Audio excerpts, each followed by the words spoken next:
some of the people who I heard use homophobic language ended up being some of my biggest supporters. And Interesting. it's because, again, it goes back to there's a disconnect with male athletes with the impact of their words Yeah. sometimes. Like they're not understanding like how harmful and how hurtful this language is, this sexist, homophobic language. And the only reason that they're using these words is because when they're this is how they were trained in sport. Like, so there's a lot of unlearning that needs to happen. Hi, everyone. Welcome to Sunshine and Rain, a podcast centered around the joys and the pains of pivotal life moments and the good that can come out of giving yourself the time and the space to grieve. I'm your host, Victoria Fortune, and today we're discussing the grief and joy associated with coming out of the closet in a seemingly homophobic environment. I have former NBA player Jason Collins here with me, who was the first player to ever come out as gay in the league in 2013. His coming out featured on the cover of Sports Illustrated was also the first time an active player had come out as gay in any of the big four leagues, the NBA, the NFL, MLB, or NHL. He's played for 6 franchises, including the Brooklyn Nets, and now he's a public speaker and NBA Cares ambassador. I want to talk to Jason about what it was like to be closeted for so much of his life, how he got the courage to come out, and how he's healed from the griefs and stressors from his very public journey. Thank you so much for being here, Jason. First off, how are you feeling right now? I'm doing great. It's great to be back in Brooklyn. Love it. Yeah, this was home for how many years of your life?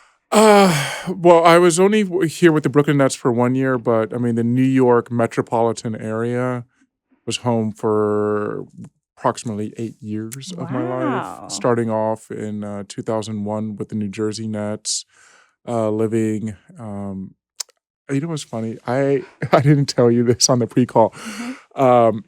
My next door neighbor, when I was playing for the Nets, was Iced Tea and Cocoa. Wow. Yeah. That's so random. It was. And they are so down to earth. Yeah. Like, except for playing music at like 1 o'clock, 2 o'clock in the morning. But I was in my 20s. Oh, that was you playing the music. No, they were playing. Oh, no, they- Ice. Okay. Ice-T, I think, had like some sort of recording studio like next door. And because I was in my 20s, early 20s, I was like, okay, this is cool. But Yeah. nowadays, I'd be banging on that wall. Turn that music Turn it off. down. That is so interesting. Well, you know, this is a podcast about grief. So one Yes. of my first questions is, how would you describe your relationship to grief? I would describe my relationship to grief as something I always try to be mature and try to take a breath when dealing with whatever situation. I try not to react, that whole saying, don't react, respond. Mm-hmm. So whenever I'm going through something, I really try to be deliberate and try not to panic. Yeah. And understand that whatever's happening, is happening for a reason. I believe that, that God, has us on a path for a reason. But then also it's like, okay, what tools do I have so that I can try to keep some sort of either control or just understanding about what is happening, whether it's a loss of a family member, or the situation of coming out of the closet and like understanding that just because I'm ready to come out and have that conversation with someone, that I have to be patient with someone else. I can't immediately expect them to be on the same page that I am. Like, sometimes it takes people longer to deal with whatever, deal with certain situations. And I remind myself to be patient. Yeah. And before you decided to take the courage and come out as gay, do you feel like you lived most of your life grieving a life that, you weren't living? I think I was in complete denial. They talk about the 12 steps of everything, and I knew that I was gay, but I Mhm. didn't accept it. And I think a lot of us, when we're dealing with, and sometimes when you're dealing with the loss of a loved one or a situation like that, it's like, what the truth is, but sometimes you're not ready to fully accept it or Yeah. embrace it. So you're in that grieving process of working through those emotions and trying to find outlets for how am I going to deal with this process. And for me, my outlet was my job, was just focus everything on basketball, focus on everything on being a professional athlete and stay thinking and concentrating about that and don't address the elephant in the room kind of thing. And was there a particular moment when you realized that you were attracted to men and you want the world to know? There was, I knew that I had different feelings in junior high school. Yeah. And my teammates start talking about the different crushes that they have. And I'm thinking to myself, I don't have those feelings. Yeah. And the crushes that they're talking about on, whether it's a teacher or a classmate or something like that, I'm having different feelings. Yeah. But as far as that moment of, okay, I'm going to tell the world, that was a two-step process. I call it the private coming out, and that's when I'm coming out to my family and friends. And then there's the public coming out, which is a Sports Illustrated article. Right. The push for the first one, the private coming out, was when there was an NBA lockout. And my routine was disrupted. And I was forced to look at myself in the mirror and say, okay, I won't always have basketball in my life. Yeah. No professional athlete, will play forever, unless you're LeBron James or something like that. But Right. Anomaly. Yeah, but okay, what's the rest of my life going to look like? Am I going to sit here and try to be miserable? I tried dating women. I was even engaged at a point. Thankfully, called off that engagement because I was getting married for the wrong reasons. And and you hear those stories, and some people know those stories of people who are in marriages for the wrong reasons. Yeah. And I didn't want to be one of those people.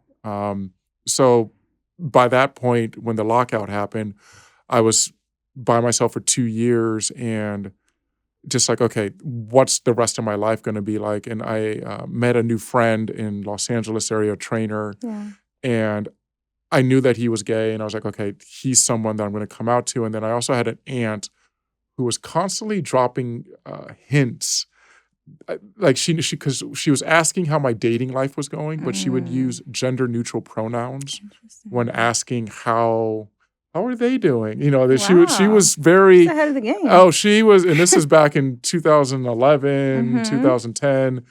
And I mean, she lives in the San Francisco Bay Area, so she knew what she was doing, and I also had an uncle who lives here in New York, so I had people in my life who I was ready to start to come out to privately.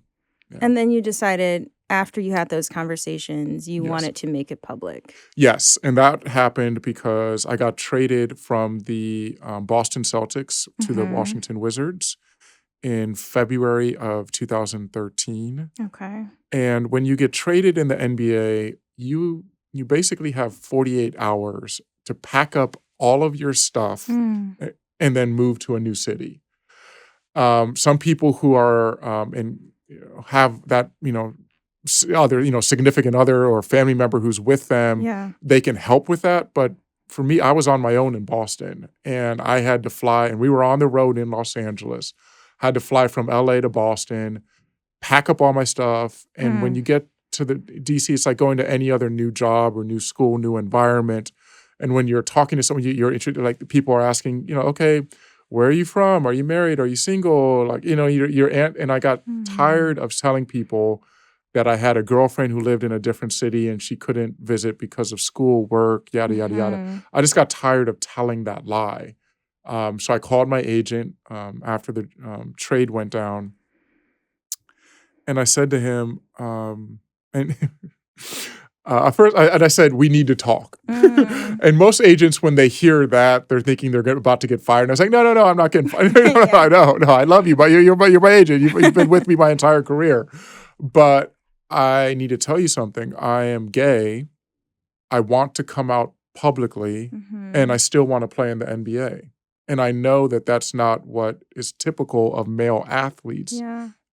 So how do we do this? Mm. And the summer before, there was a rumor that 4 NFL football players were going to come out. Wow. And I was like, okay, that'd be cool. Like, let them come out, let them break the ice. Yeah. And then I'll be right behind, and then I'll be like, hey, yeah, me too, kind of. Yeah, Right. I'm also like, and then we start this trend.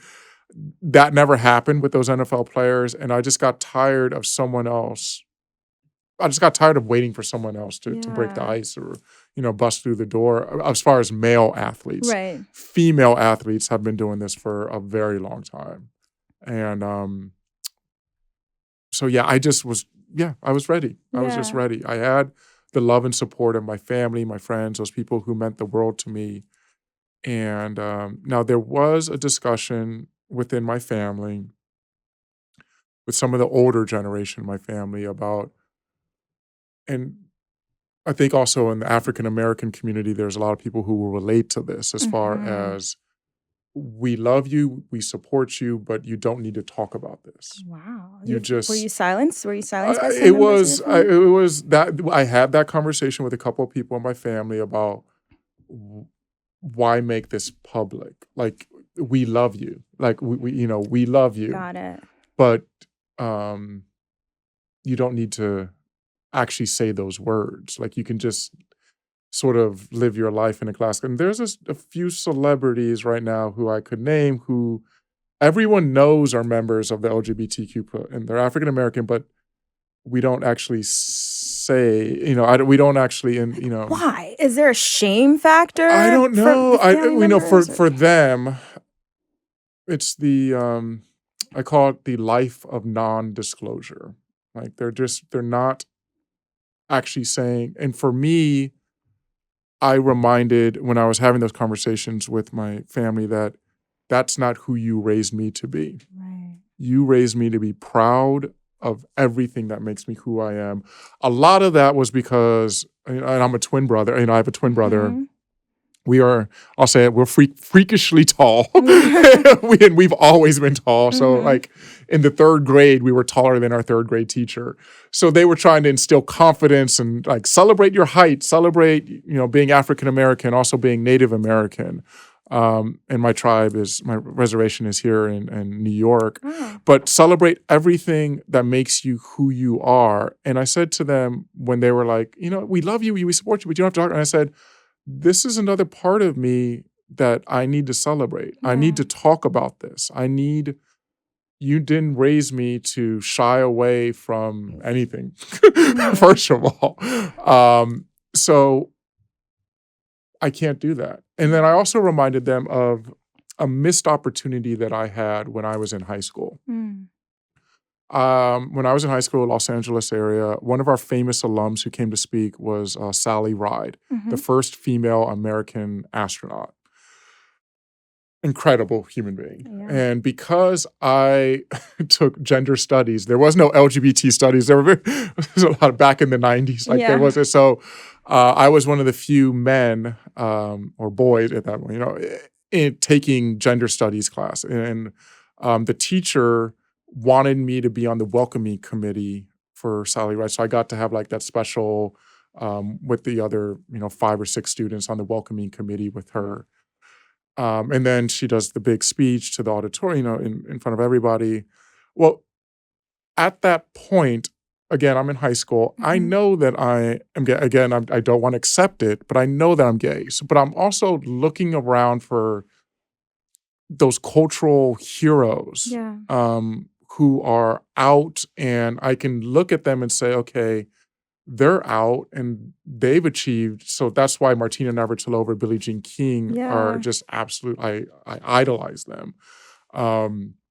Because when I was younger and I was able to see them being out and still being able to kick ass, that was inspiring to me. And I was looking for other people like that. Well, there was an opportunity missed with Sally, and I totally understand, that life of non-disclosure for whatever reason. But I didn't find out that she was gay, and she didn't come out publicly, well, until her obituary. Wow. And that was something else that I told my family members was, I'm not coming out as gay in my obituary. Yeah. That is not going to be me as well. And again, not to knock anyone for, everyone has their own path, their own life to live, but that path is not for me. Mm-hmm. So that's why, again, I another reason why I felt it was important to come out publicly. Yeah. And I want to go back to something you said, this hush factor, Yeah. and this life of non-disclosure and family members encouraging you to keep it quiet. Do you feel like religion had an influence on that? Yes. We're a very religious family Mhm. on both sides of my family, my mom and my dad's side. The black church and growing up, and that's always drama and story. There's always a good story going to the black church. But anyways, fun times. Yes, and I think that did play a part in it. And that's also interesting in that even when you're younger and so when I'm in junior high school age, and the adults are talking about other people in the church who might be members of the LGBTQ plus community, and you're hearing those comments as a child about someone who's in the choir. Yeah. and you're like, okay, well, if they're saying that about that person when they're not in the and if I come, what are they going to say about me, kind of thing. Which is why I give a lot of credit with regards to my family accepting me so quickly and being able to sort of pivot was because of my uncle. When my uncle came out, I was around 16 years old. He lives now in Rockaway Beach. And it wasn't a smooth coming out for him in the family. But over time, and that's something, again, which is, sometimes you just have to be patient with people and then you just keep educating them, exposing them to, and now everybody, it just took time for people to, okay, and Uncle Mark and his eventual husband, Tony, getting to know Tony. And unfortunately, Uncle Tony passed in 2021 due to COVID. I'm sorry. But seeing my Uncle Mark and my Uncle Tony together and the family seeing that helped my coming out in the family, made it so much easier. Yeah. Were you able to talk to Uncle Mark and Uncle Tony when you decided to come out? How did they receive? Well, so Uncle Mark he's one of the funniest people I know. He's longtime social worker in New York public school system. Like, he's one of those characters on Abbott Elementary. He really is. He is just, which one? He's the snarky therapist, like social worker in the school, and he works a long time in elementary school. Just he had some jokes for you. He has stories. Okay. He has stories. But when I came out to him, he said, he's like, I knew when you were 5. Wow. Yeah. Did that bring you comfort? Yeah, I was a little shocked because I didn't even know. I was like, at 5, I didn't know. In junior high school, I definitely knew, but at 5 years old, I didn't know. But as I am looking at my nieces, nephews, friends, family, you name it, of younger children, I can see why at 5 or 6 years old you might say, about you, and be like, might have to have a conversation when that kid gets older. But my Uncle Mark said something about, I guess I was watching Family Feud, and it was basically like models versus models, female models versus male models in the Family Feud. And I always, at 5 years old, wanted the cameras like, go back to the guys, kind of thing. Like, as a little kid, and my Uncle Mark was just like, like, okay. So that's how he knew. He had an inkling that he Yeah. knew. Yeah. And did he bring you comfort? Did it make your coming out journey easier knowing Definitely. that you had an uncle that also identified as so? Yes. And then also just talking about different dynamics within the LGBTQ plus community, because when I came out publicly in 2013, I sort of jumped into the deep end, going to different events and really because before that, all of my connection to the community was through online, Yeah. like just the Advocate or outsports.com. Or so when seeing and interacting with the community, and then noticing when certain issues that I was noticing, and they still exist. And I had this conversation with my uncle Mark, and I said, "Look, I'm walking into some of these spaces, and I feel like I'm back in high school and college, where I can count on my hands the number of people of color in the room." Mm. And my uncle Mark was like, LGBTQ plus community is just a microcosm of our society at all. There's going to be everything that happens in our society, all as far as racism, socioeconomic stuff, like all of that is going to happen within the. And I always, in my mind, I was like living in this world of, because you as being members of the LGBTQ plus community, you know what it feels like to be discriminated Yeah. against, or to have that feeling, or most of us, overwhelming most of us know what that feeling of being discriminated against or made to feel less than. So why within the community would you set up barriers and have that exist as well? And it's just, I guess, human nature, Yeah. unfortunate human nature kind of thing. So that we got into these deep discussions about racism within the Mhm. LGBTQ plus community, Wow. sexism, homophobia, like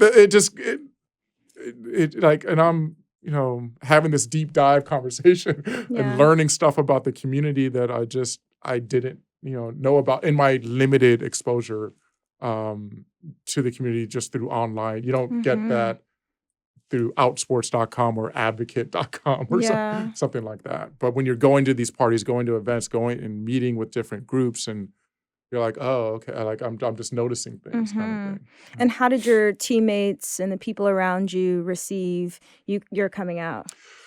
So overwhelmingly positive. My Mhm. teammates, my NBA family, WNBA family, my college, former college teammates, they were overwhelmingly supportive of me. And um, I couldn't be more just impressed and happy with being able to speak my truth, live my truth, and still have the support of my brothers on the basketball court. Yeah.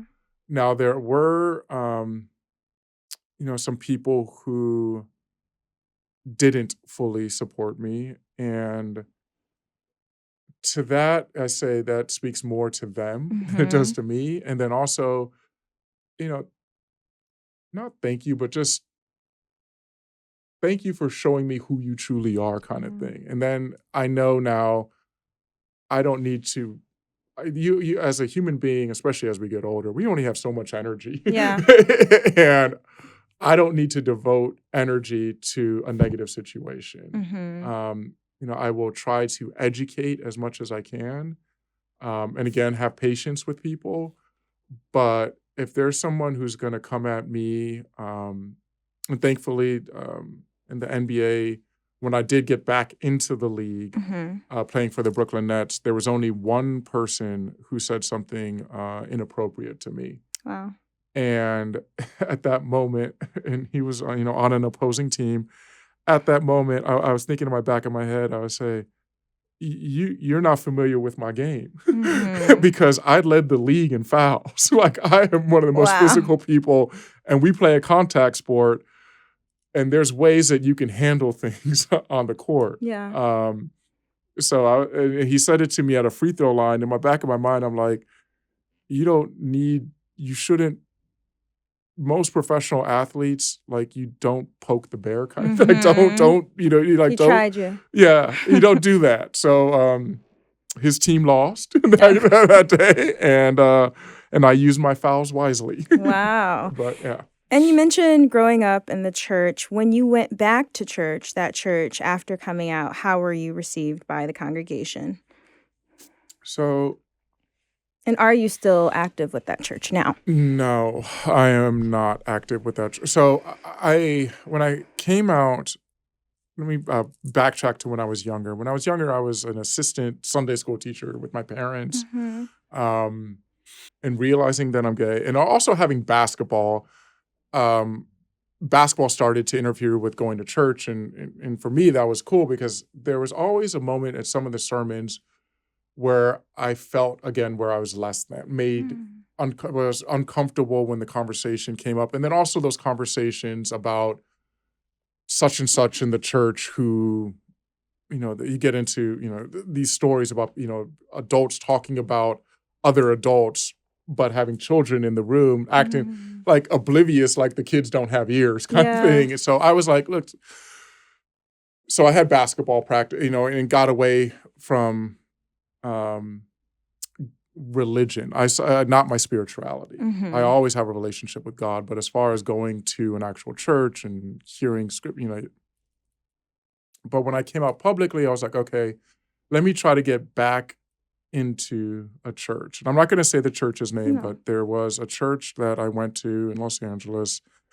And one of the deacons, when I was, this is in 2013, 2014, um, deacons recognized who I was. And I met with the head reverend at that church minister. And I had that conversation with him, like, this church seems very warm and open and loving, and I'm noticing that there are other LGBTQ plus people in the congregation, but I don't ever want to have that moment where I'm gonna feel less than, and just know that if I do, I'm I'm, out. I'm out. I'm ghosted. Yes. Like, I'm out. Mhm.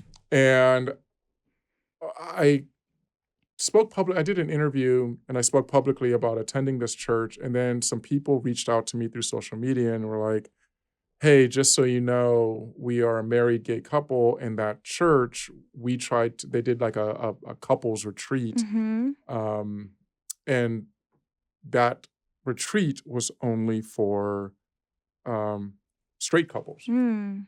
And they were excluded. And that broke my heart to hear Of that. course. And I ghosted. Wow.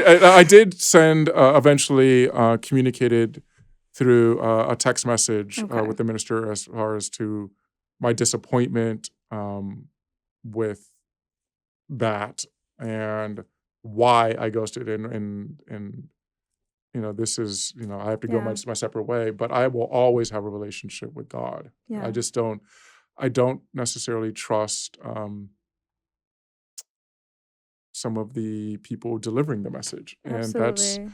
um so to me it's I find strength. It's just like from my grandmother, I find Mhm. strength in knowing and feeling, but then also being very skeptical about sometimes the people who are delivering the message. And I guess Totally. that just goes with my experience. Yeah. I'm glad you took that stand and tactfully let them know why you decided Yes. to remove yourself. And you're not going to use my name anymore as far as Absolutely. going. So anyways, Yeah. moving on. Moving on, you briefly touched on the grief involved with being in the closet, Mhm, and hiding, in essence, who you are. mhm. Can you go deeper about what if there are any things you would feel during your time of, like, being closeted? Any So, specific body feelings or oh gosh, yeah, mentally? yeah, because there's always um, that language. This brings up two things. Mhm, I'm going to talk about one being with the Celtics and then one being with the Hawks. mhm. If I lose my train of thought, just remind me Celtics Hawks. I'm going to start Okay. with the Hawks because that happened first. As little boys in the sport or in sports, you're taught these are the words to use to attack another male athlete. Yeah. Homophobic in sexist Mhm. language. I remember one of my teammates when I was playing for the Atlanta Hawks, and at that point I wasn't dating when I was, but I, always said that I would have a girl who lived in a different city. And then sometimes I had friends from college Mhm. who were women who would come and visit, and they were just, or friends from high school. And I wouldn't say that they were my girlfriend, but people, my team Assume. would assume, yes. And I just didn't correct them.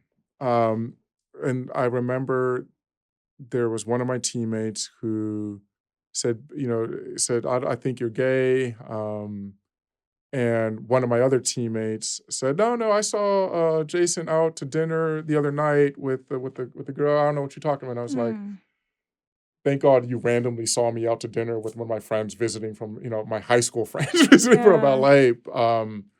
But in that moment, I got this nervous rush Mm. of like in my pit of my stomach and just absolutely like, "Oh shit, like are they gonna figure it out? Are they gonna ask more questions? It's like, are they gonna move on from the topic? Like what's gonna happen?" So like it was overwhelming energy that you're just spending and worrying about Wow. and it's just and you feel it in your pit of your stomach and it goes throughout your whole body. So there's that experience. Mhm. There's an experience with the Celtics because at that point with the Celtics, I had come out to some of my friends and family. Mhm. And I thought to myself, and this was happened in October, so early on in the season during training camp, because I never actually, before that point, you hear homophobic language, but you Yeah. don't actually like keep a journal of it. And I was Mhm. like, Jason, why don't we actually just keep a journal? Like, hey, like just, and after 2 weeks, I had to stop Wow. because I would hear and then I'm actually writing it down, like, this is what was said then, this is what was said then, this was what was said. And it just got to the point of sometimes, like, you hear it, but you don't necessarily it's another thing to actually record it and write it down, and you're like, "Fuck, this is heavy. Like, I Yeah. cannot this" but Mhm. some of the people who I heard use homophobic language ended up being some of my biggest supporters. And Interesting. it's because, again, it goes back to there's a disconnect with male athletes with the impact of their words Yeah. sometimes. Like they're not understanding like how harmful and how hurtful this language is, this sexist, homophobic language. Um, and they don't, and the only reason that they're using these words is because when this is how they were trained in sport, like to use, Yeah. so there's a lot of unlearning that needs to happen Yeah. with regards to, and that's part of my job now is when having these conversations. And there are other great organizations as well that are doing this work with whether it be Athlete Ally or A Call to Men. Um, um, you can play, but there are other organizations who are doing this work, and I, help it as well, and have these conversations with these student athletes as far as trying to get them, in particular male athletes, to understand the impact of their words. Yeah. And it goes back to, that church example when I was using when the adults are talking and like you never know who else is listening. Exactly.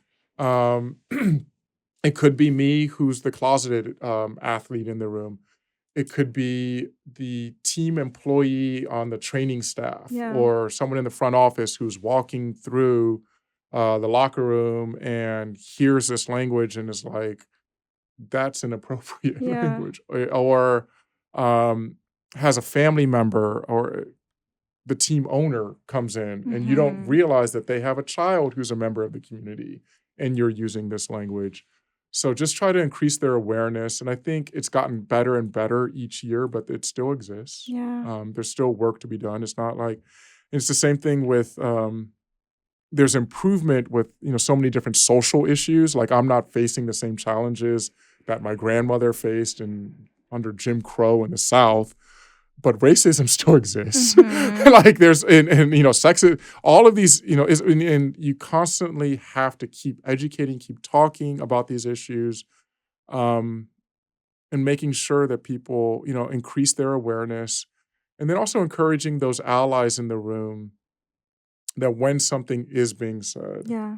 will you use your voice to speak up and say, hey, that isn't the culture that we have here in our church, in our workplace, on our team, in our school.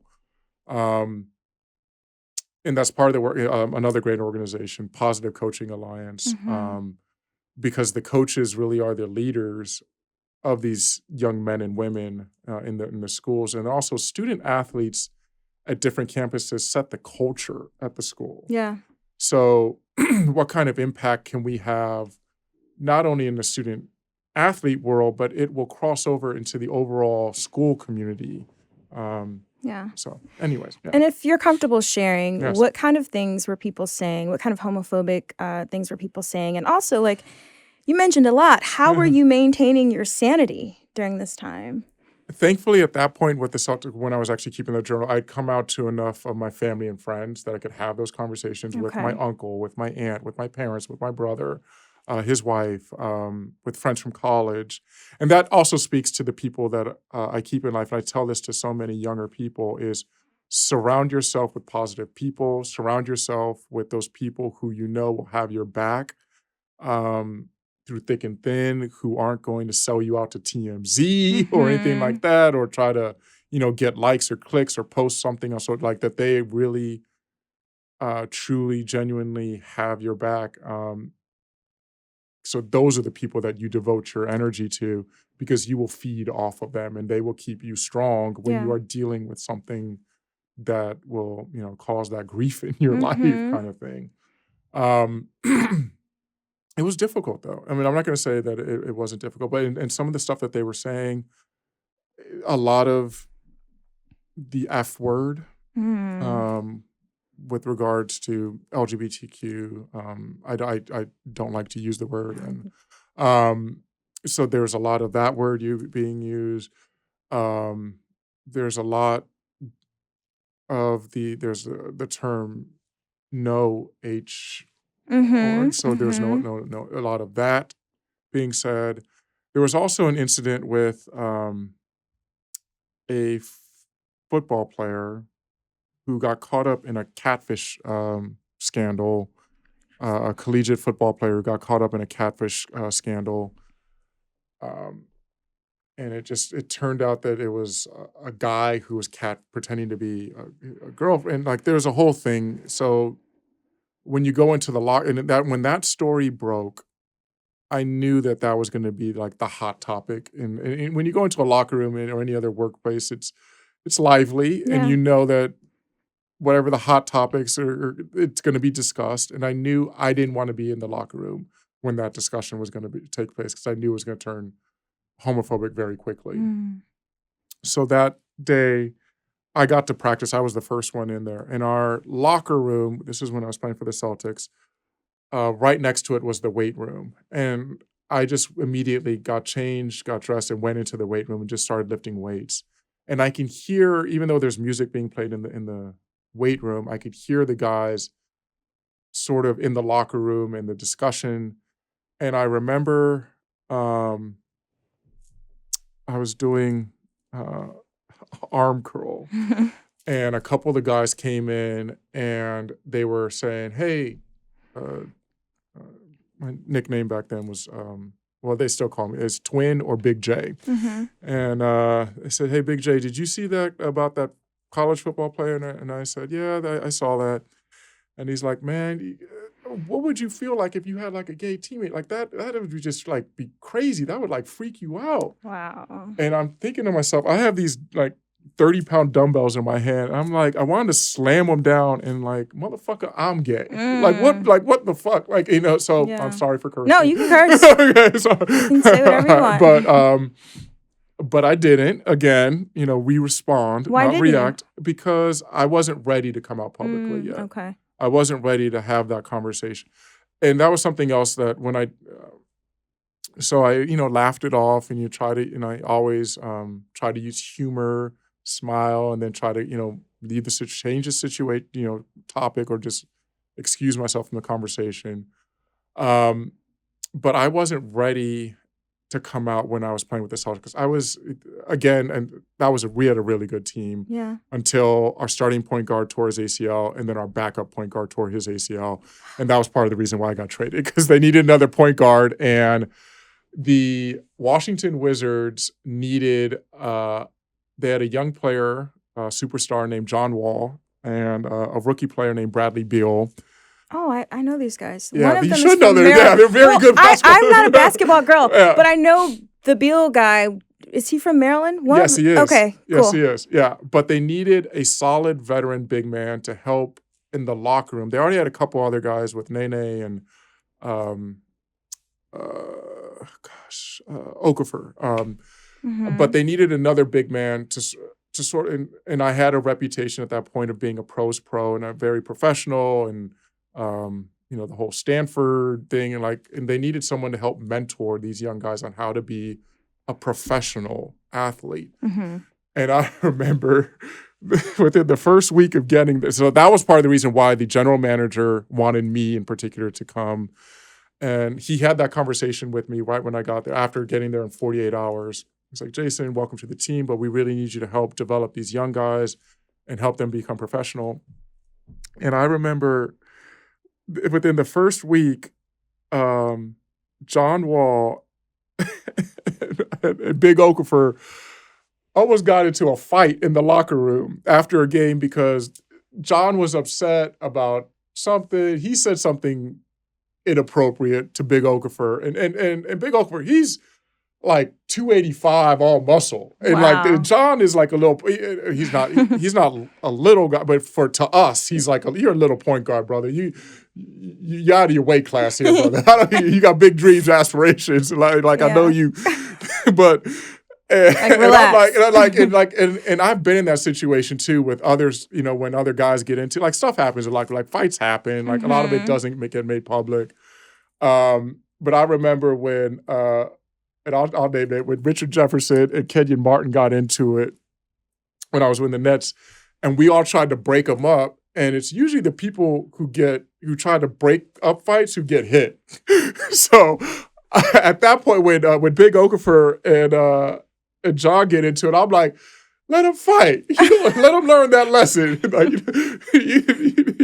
to find out real quick. And thank God that Nene went in there and broke it up. But I was like, go let them learn that lesson. Because you want to fight with the 285 all muscle, good luck with that. Yeah. Who won? Just out of curiosity. Out of that one, Nene broke it up. And Nene was he was a big, strong guy too. And he was able to, get in there and a bunch of guys. Thankfully, John did go on to mature, but I think that was there's all kinds of stories like that. Yeah. That just fun stories. But I was like this, yeah, let them fight. That's interesting. So, upon reflection, was coming out as scary as it seemed? Oh, definitely. Yeah. You're nervous. Okay. Yes and no. I think part of it, the biggest scary part was that I was the first in the NBA to do this, in the big four leagues, as you said. The unknown, that's always the scare. But then it's it goes back to human nature and me trying to be very thoughtful and also understanding. There's a great quote I saw in the movie Moneyball, which Billy Bean is being, there's a guy named Billy Bean who's portrayed by Brad Pitt was the actor. And Brad Pitt was having a conversation with someone, and they said, first person through the wall usually gets bloodied. And I also I had that thought in my mind of, okay, but I'm ready mentally, to go through this wall. And if I get bloodied. But then also I had a great conversation with John Amici, who's a former NBA basketball player. And he came out a couple years after retiring.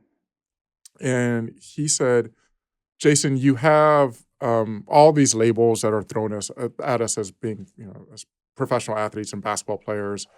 I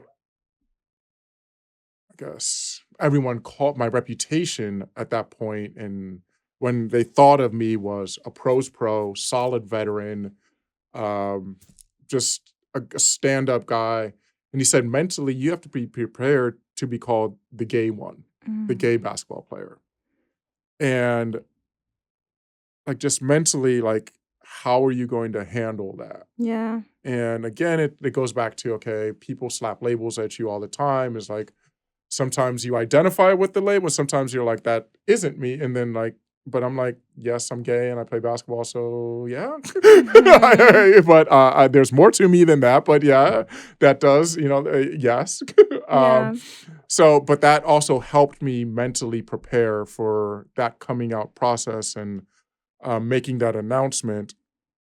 And it's always scary when you're, because the fear of rejection Yeah. from some of your friends, some of your family. Thank God I had my uncle who already, went down this path with our family. Um, I knew in my family it was going to be a lot easier because of my uncle's experience. But then also when you're coming out privately to some of my friends and high school and college friends, um, and then also um, the coming out publicly, Yeah. like what is the response going to be from the NBA? And it's overwhelmingly support, getting tweets of support from Steve Nash and Kobe Bryant, guys I've known for decades, Yeah. for years, and then also having phone conversations with some of my former teammates or friends of friends in the NBA. My brother also playing 10 years in the NBA, and I, sort of have, friends of his so immediately getting calls from Jerry Stackhouse and Darren Williams with calls of support uh, was incredible. It was so moving. And then also, so I knew in the world of basketball, getting those conversations, that was incredible. But then also, because sports transcends everything in our society, Yeah. on that coming out day, getting back-to-back calls from Oprah Winfrey and President Barack Obama. Mhm. Like that's That's amazing. I yeah, watched the interview. yeah. That's And that awesome. was and that's a funny story there was that when I came out in the coming out process, we, had a game plan. My agent came up with, okay, we're gonna do these interviews and we're gonna stick in the world of sports and like the Ellen show. It was gonna be thanks but no thanks. Because I wanted it to stay in the world of sports or like sports in it, but like as far as I'm not doing this to make have some publicity. I'm doing this so that I can live my life Right. in an open way, but then also so that I can continue my NBA career. Mhm. Unless there are like no-brainers, like when you get asked, "Will you please come and introduce Michelle Obama at an event?" Mhm. And I'm like, "Yes." Like that's a no-brainer. Or will you um the White House asked, please, will you, for the State of the Union address, will you sit in the box with the First Lady? Wow. I'm like, yes. Wait, these things actually happen. Yes, these That's things actually happen. awesome. Yes, yes, these things actually. So like those are like no brainers. Like Yeah. those are like, we're gonna do that. But as far as like, That's awesome. Mhm. So your first year as an out player was also your last year in the NBA. Yes, Was coming out related to your exit? no, coming out, my exit was related to getting old, father Okay. time. Yeah, I'll tell you exactly when I knew that it was. We're Yeah. playing against the Toronto Raptors and the Miami Heat. So I joined the team in February of 2014. Um, and but by the time the playoffs roll around, end of April, beginning of May, we win the first round matchup against the Toronto Raptors, Game 7 in Toronto. Incredible environment. The loudest I've ever been at a basketball game. Like this conversation that we're having right now, Mhm. it was so loud in there that we would not be able to hear each other. Wow. Um, and I love that about sports. Mhm. And I also love when you win on the road and shut all those people up. Yeah. There is no greater feeling than watching your opponent's fans cry. Oh my I'm God. sorry. I'm one of those people. I could be cold-blooded as an athlete. I'm sorry. But there is no, I love that feeling. Yeah. I love that feeling of winning and sending you home crying. Oh, man. So I'm sorry. Yeah. That's hilarious. But the next series we're playing against the Miami Heat, and that was the team with that guy LeBron James and that other guy Dwayne Wade and that other guy Chris Bosh. They had a really good squad. Yeah, they did. But I remember in some of those practices before that, I'm like, my ankle is like throbbing. And I didn't roll my ankle. I didn't do anything. Like, I'm just like, it is killing me. And I'm like, I don't even know if I had to play, if I could play in the game because my ankle is absolutely killing me. And it's just, as you get older, your body, you can't do it. Like you just, your body, and which is why I am in awe of those professional athletes out there that are over 35 years of age and still doing it. Like I'm rooting for you. I might not even, necessarily had, been supportive early on in your career, but once you reach 35 and you're still doing it, I'm a fan. Like I am just, because I know that your body is hurting. Oh, yeah. I know that like something is hurting and you're still out there, getting the job done. And that was like the sign to me. It was also like, I didn't want to be that person who was fighting my opponents and fighting father time at the same time. Like Father Time is undefeated. There's that saying. And what's Father Time? So getting old. Oh, okay. I've never heard of Father Time. Sorry, just getting old. Father Time is just getting old. Okay. Got it. So I didn't want to be that athlete who was trying to give it one more go. But when your body starts talking to you in a way that is like, you need to start thinking about shutting this thing down. Yeah. And then also that summer, so after that season was over, took a couple really cool vacations, went to Wimbledon for the first time. I'm a huge fan of tennis. Yeah, you came with I know, tennis I came with gear. the tennis. Yes, I played tennis earlier this morning with some friends. Shout out to McEnroe Tennis Academy out there. Great people up there. Awesome.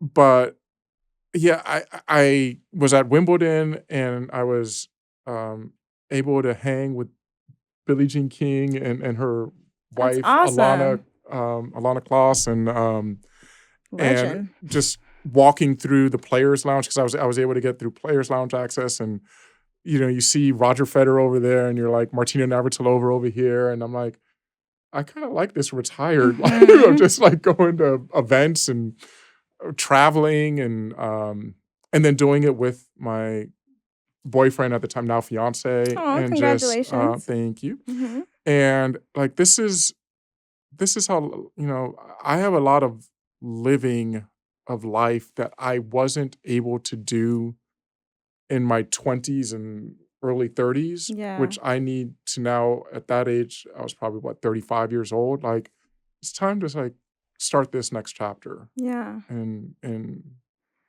not have that Oprah called it like wearing the mask. And like take that mask off and be authentic in every aspect of my life. And find that sunshine. Yeah, thank you.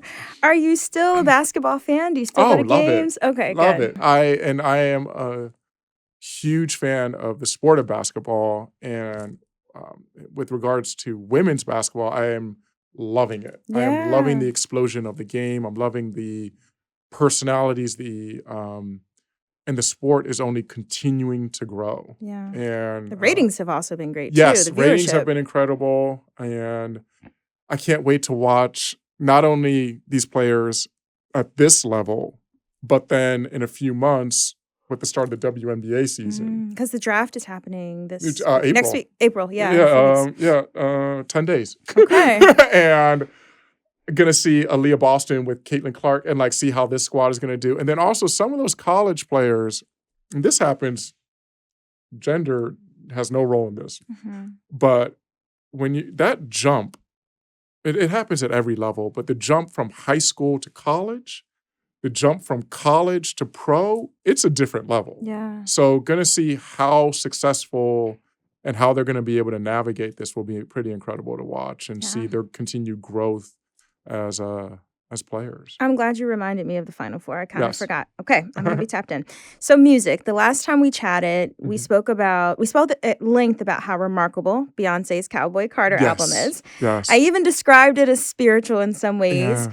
It goes to show the power of music. What music, if any, or what songs, if any, have helped you get through any anxiety you felt as you were deciding to come out, or even after you did? Yes. I mean, first we got to continue to talk about Cowboy Carter. Amazing album. Yes. Like in our conversation, the pre-call, like you really have to connect with these songs, and I do on an emotional level. Because sometimes when you're listening to songs, it's just like, oh, I'm dancing, or like I'm just bopping, but not really. But some of these songs are just heavy Yeah. and deep, and like the lyrics and like there's so much going on, and you really just got it. And I love how the album develops. Okay, all right. Yeah. So that, Yeah. all right, we'll talk about that later. We're Beyonce fans. Yes, yes. Part of the beehive here. Yes. Moving back to 2012, like going through what I went through in the whole coming out process, there was a big song. Look at you with your cowboy boots on. Oh, yeah. Oh my I God. have I'm sorry. entered into my Cowboy Carter era. Okay. All right. Officially. I just looked down. I was like, hold on. Got the cowboy boots on. Oh, Okay. yeah. All right. We can so talk about that later. it was a Mariah Carey song. And I needed, because back then being a professional athlete, you're constantly working out. So I needed an upbeat song and also a positive message. And it was Triumphant Remix.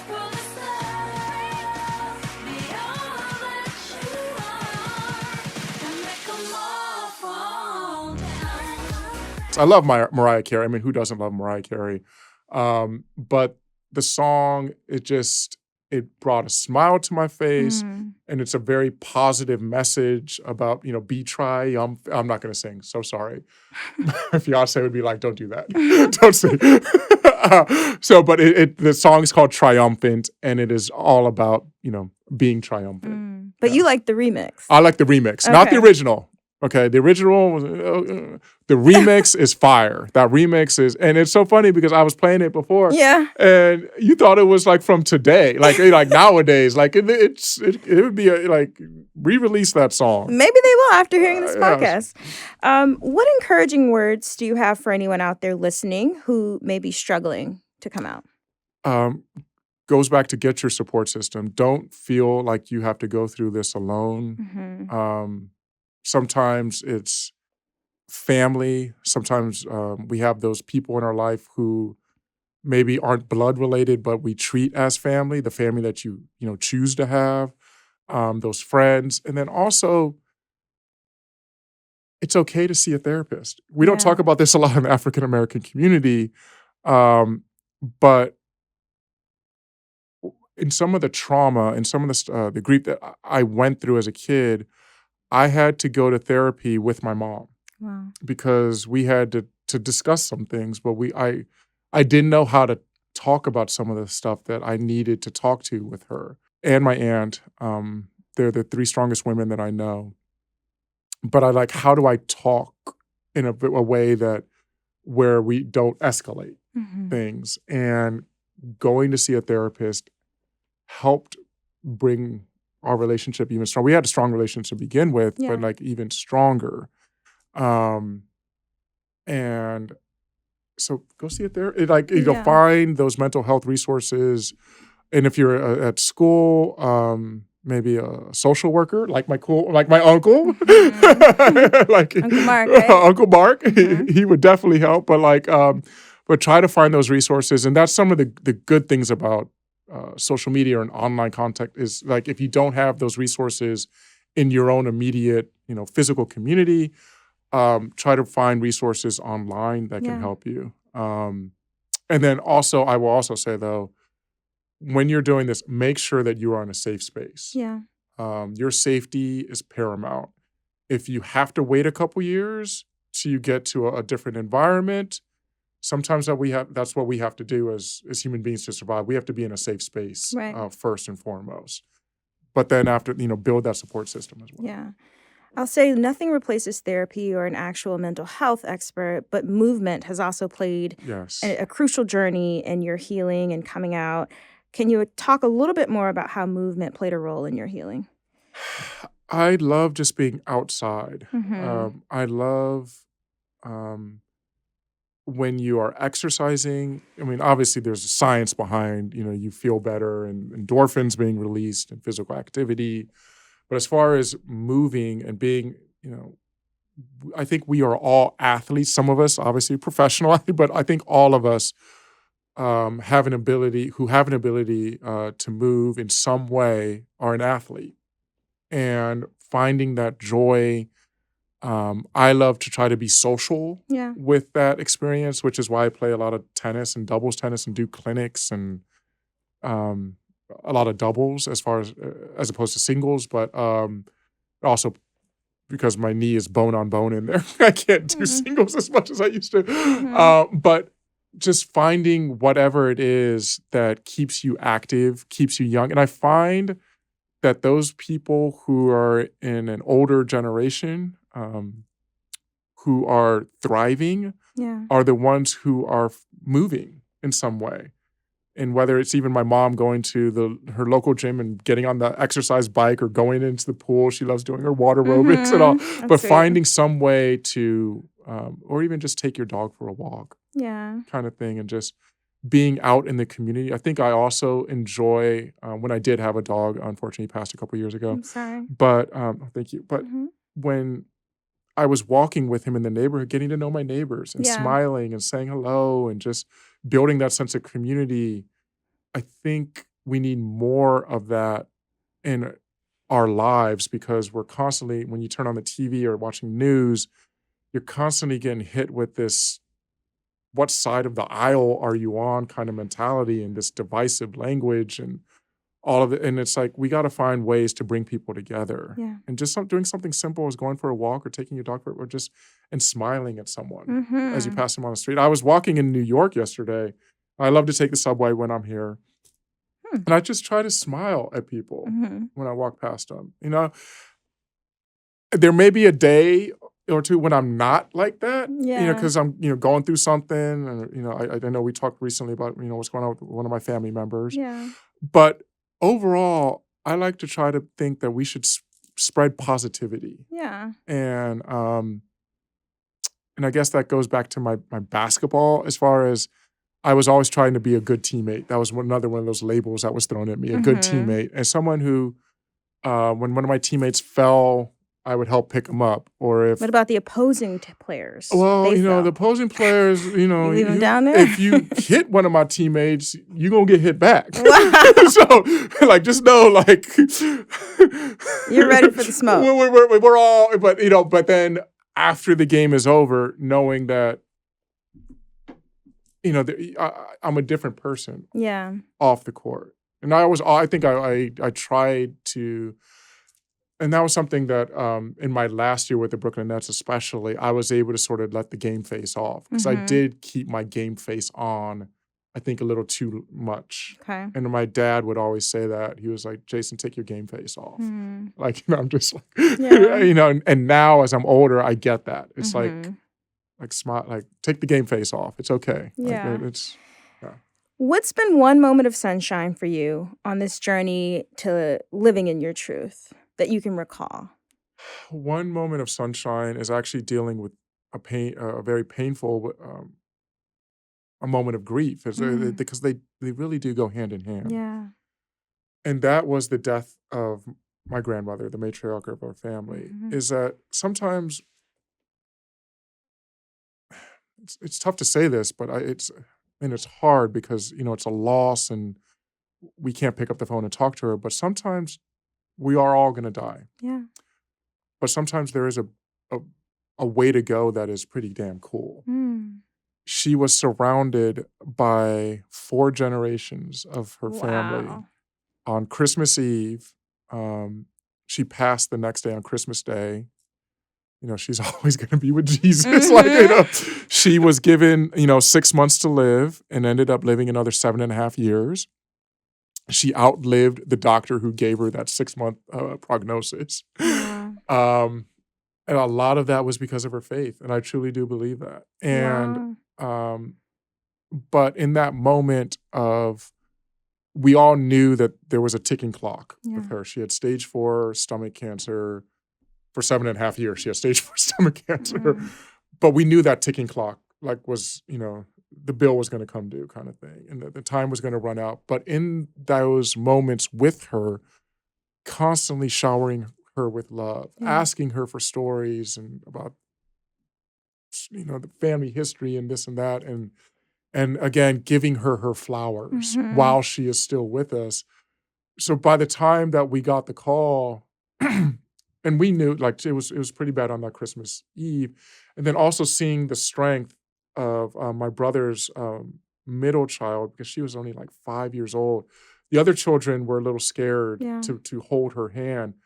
But just seeing her at 5 years old go up and hold her great-grandmother's hand on that day, and just seeing, like, shit, like, that's strength. That's like a strength that is... She doesn't even know she has. doesn't even, Wow. I don't even think she realizes how tough that is. But it just, in that moment of grief and loss with my grandmother, just seeing, like, that sunshine of, like, that's kind of how I want to go, is being able to have all my friends and family say goodbye. Yeah. And so that by the time, you get the call that she actually has passed, you've already, like, I feel, not that you feel good, but you've accepted it already. You've already moved to acceptance and like truly now at this funeral service, this is going to be a celebration of a true homegoing celebration, because we all got to say, even though obviously you always want to say more, but like we really did get to say so much to her. Yeah.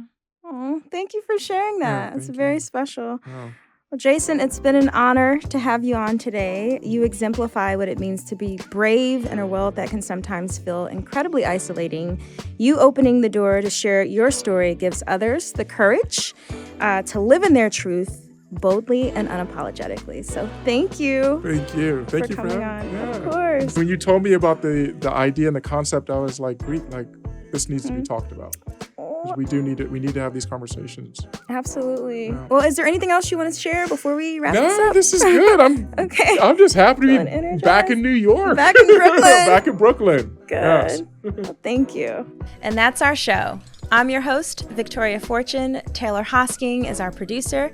Our recording engineer from this episode is Josh Wilcox at Brooklyn Podcasting Studio. Our cover art was designed by Shaquille Greeley. Music is from Epidemic Sounds. You can join our community on Instagram at Sunshine and Rain Podcasts, spelled out as one word. And if you enjoyed this episode, please subscribe from wherever you get your podcasts. While I love building this community that I hope can support each of us on our healing journeys, I want to remind you that Sunshine and Rain is not intended to be a replacement for therapy or seeing a licensed health professional. I encourage everyone to seek out professional help if needed. Thanks again for joining us, and I hope you have a bright and sunshiny day.